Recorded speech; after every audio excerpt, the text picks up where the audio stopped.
Harper Audio presents You're Not That Into Him Either.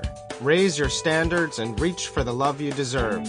Written and read by Ian Kerner, with a conclusion by Lisa Rubish, Ian's wife, and a foreword by Amy Sohn.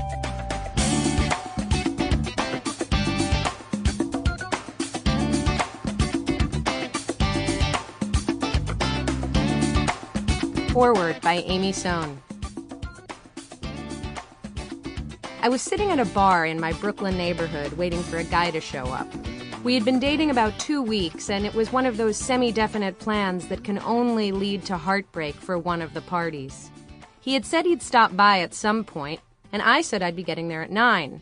It was now 10:45, and I had been drinking vodka tonic slowly, fretting to the female bartender, and getting progressively more demoralized.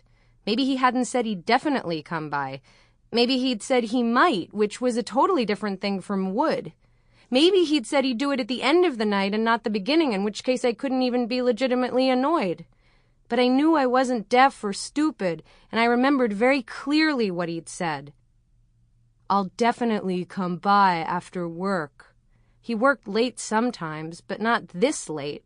And if he were working this late, he should have called. For the past hour and a half, I had been periodically lifting my cell phone off the bar and checking to see if somehow, magically, the silent ring button had managed to press itself. Sometimes I'd make myself stop and swear not to lift it again, and then a few minutes later I'd break down and check, like someone with OCD who's convinced they forgot to lock the door. As if that weren't enough, every 15 minutes I would call my home machine to see if he'd called to say he wasn't coming, even though I knew he had my cell phone number. It never occurred to me to leave, not at 9:30 or even at 10:30. All I could think was that he'd said he'd come, and I had to wait until he did. After a little while, I noticed that the guy next to me, a slender, older man with worn eyes, had been watching me. "Are you waiting for someone?" he finally asked. "Yeah," I said. "I'm seeing this guy, and he said he'd stop by. And I know I look like a real idiot, but I'm really into him." He shook his head and said, "But you're so beautiful, and you seem intelligent. Why would you do this to yourself? If he can't get his act together to come here, then you're obviously way too good for him. Why are you wasting your time?"